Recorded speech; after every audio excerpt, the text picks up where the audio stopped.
Bon, on va pas se mentir, cet épisode, il était pas vraiment prévu à la base, hein. Moi, j'étais parti pour faire un épisode par mois, rythme de croisière, un entretien toutes les 4 semaines, des interviews bien préparées, en face à face, bien posées. En plus, ça me permettait de rencontrer des gens que j'écoute, parfois depuis longtemps, et ça, c'était cool. Et puis, il y a eu ce discours. J'ai décidé qu'il fallait retrouver, à partir de vendredi, le confinement qui a stoppé le virus.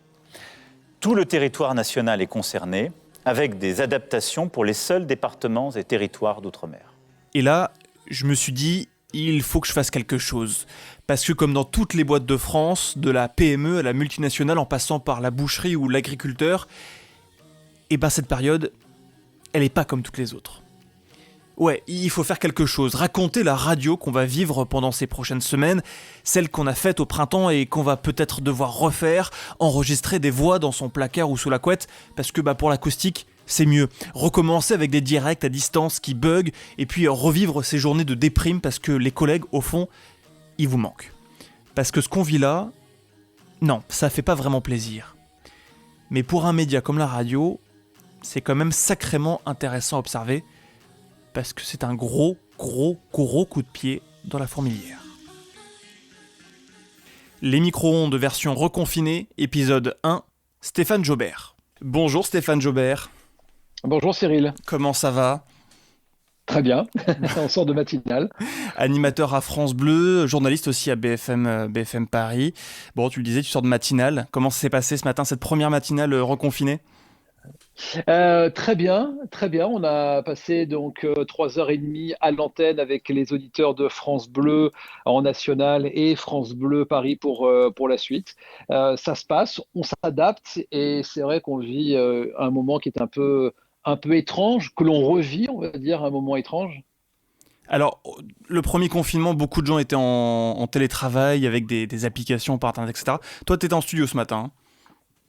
Alors oui, moi je suis en studio et pour l'instant les émissions de radio se font en studio avec un protocole qui est précis, un protocole sanitaire qui est très réglementé ici à Radio France. On met un masque de manière obligatoire à chaque fois que l'on croise quelqu'un.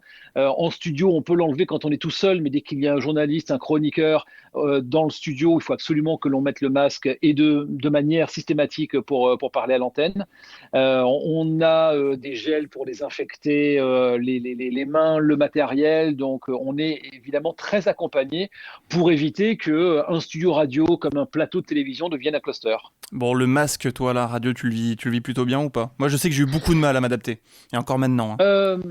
Alors, moi, j'ai changé de masque il y a quelques jours. J'étais au masque chirurgical il y a encore quelques jours. Et effectivement, j'avais du mal à parler avec. Là, je suis passé au masque tissu qui est beaucoup plus facile en fait à gérer. Alors après, la seule interrogation, c'est de savoir si l'auditeur entend une différence au niveau du son. Nous, dans les casques, on est vraiment très très proche du son. On a l'impression évidemment que la voix est un petit peu étouffée, mais je ne sais pas si vraiment ça se ressent à l'antenne et je ne sais pas si l'auditeur fait vraiment la différence. Écoute, j'ai écouté ce matin et je me suis pas fait la réflexion. J'ai réussi à oublier qu'on nous faisait porter le masque en studio, donc c'est qu'a priori ça s'entend quand même assez peu, hein. Bon, voilà. Et donc tu bosses à France Bleu, Natio pour la tranche 5-7, non, je dis une bêtise, 6-7 le week-end, c'est ça ? 6h, 7h, c'est ça pour le week-end, oui. Et après tu passes à France Bleu Paris. La force du réseau France Bleu, c'est sa proximité avec les auditeurs, en tout cas c'est ce qu'on essaye de faire au quotidien. Donc forcément beaucoup d'appels, beaucoup de jeux. Comment tu les ressens, toi, les auditeurs, en cette période de reconfinement ? Est-ce qu'ils t'en parlent à l'antenne ?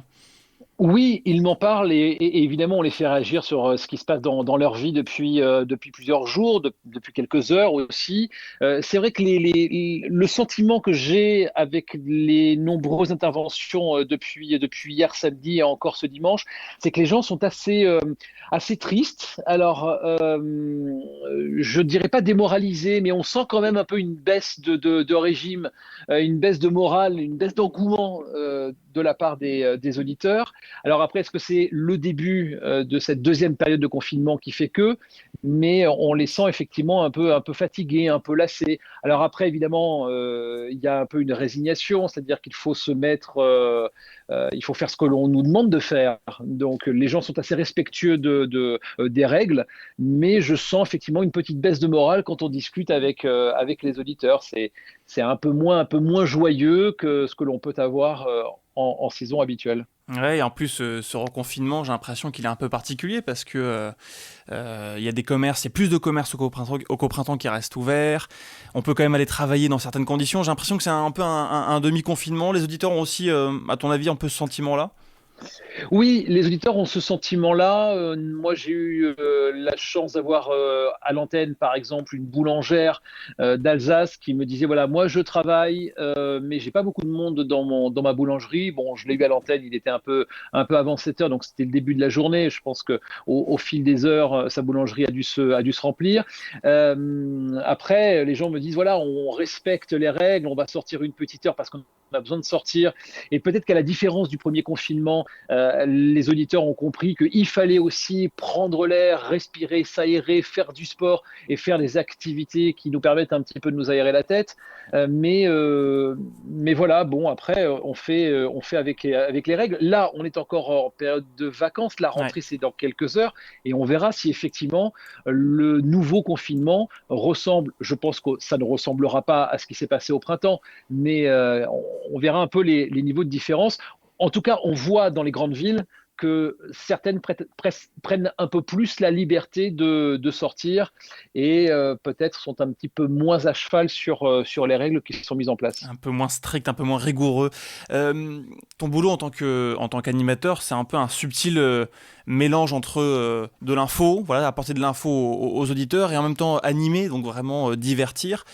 Mhm. Est-ce que ça change des choses pour toi, ce reconfinement qui débute? Bah, la force d'une personnalité, d'un animateur, d'un journaliste, de celui qui présente la matinale, c'est effectivement de naviguer entre ces deux exercices. Alors, on a un style un peu plus posé quand on parle d'actu, quand on parle de news, et on est obligé évidemment de contextualiser ce qui se passe. Quand on est animateur, on essaye de faire sortir un peu plus de bonne humeur. On est beaucoup plus dans le sourire. On a un style qui va nous permettre effectivement d'être un petit peu plus divertissant. Alors, ce qui change, et l'approche en fait qui est importante aujourd'hui, c'est vraiment de se mettre dans le contexte de l'auditeur, de s'imaginer la personne qui nous écoute, comment est-ce qu'elle vit, elle, de manière individuelle, ce confinement. Les situations sont très diverses. Quand on habite à Paris dans un appartement de 15-20 mètres carrés, on ne vit pas le confinement de la même manière que quand on est dans un appartement plus grand ou que quand on est en banlieue, en province, avec une maison et un jardin. Donc, toute la difficulté, c'est de pouvoir voilà, se mettre dans les différentes circonstances, différentes situations de l'auditeur et de lui permettre un petit peu de s'aérer la tête. Voilà, on est là pour divertir quand on parle de musique, quand on parle de divertissement, quand on joue, quand on accompagne l'auditeur sur la partie divertissante et on a un aspect effectivement un peu plus informatif quand on est sur la partie news. Et alors je me suis posé la question ce matin parce que donc je t'ai écouté, tu avais vers un peu avant 9 heures un invité sur une application de sport. Alors est-ce que du coup tu as adapté tes invités en fonction de l'actu ou alors c'était des invités qui étaient déjà calés depuis quelques jours et tu t'es dit on va angler ça sur l'aspect reconfinement? Non, c'est vrai que l'éditorial a été bousculé depuis quelques heures.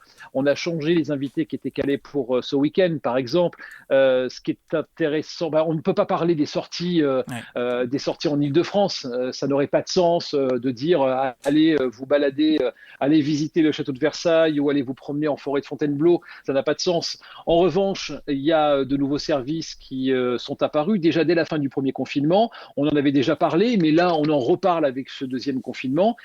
C'est pour ce qui concerne la culture, les lieux touristiques, et bien tout ce qui est les visites virtuelles, tout ce qui est numérique. Et je pense qu'effectivement, aujourd'hui, quand on est un entrepreneur, quand on est un lieu qui accueille le public, on ne peut pas penser développement sans penser accompagnement numérique. Le gouvernement l'a bien dit d'ailleurs, hein, il y a des aides qui vont être mises en place pour pouvoir accompagner les entreprises à proposer des solutions digitales.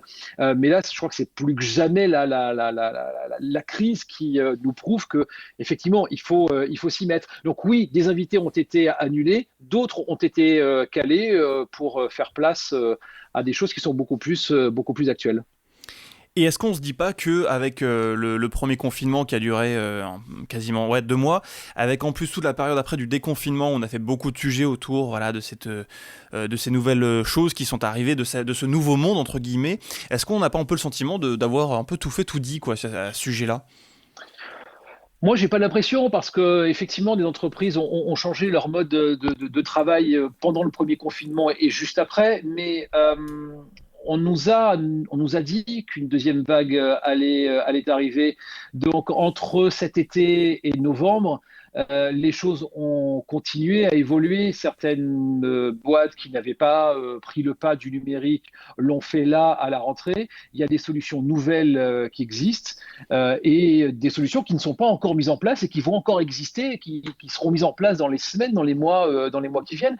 Je pense aux musées, par exemple. Alors, vous avez certains musées qui ont déjà pris le pas des visites virtuelles, mais de manière un peu sporadique et de manière assez simple. Aujourd'hui, on s'aperçoit que tous les grands lieux culturels de la capitale sont obligés de s'y mettre et vont déployer des moyens pour proposer, par exemple, des collections ou des expositions temporaires en numérique. Les artistes, par exemple, aujourd'hui ne peuvent plus donner de concerts dans des salles, à l'Olympia, à Bercy ou à la Défense Arena, c'est pas possible. Eh bien, dans ces cas-là, ce qu'ils font aujourd'hui, c'est qu'ils font des concerts virtuels dans des studios. Ils créent des concepts uniques avec une diffusion live stream sur Internet, payant, un accès payant. Ça leur permet d'exister. Et je pense que ça fait partie des solutions nouvelles de ce nouveau monde.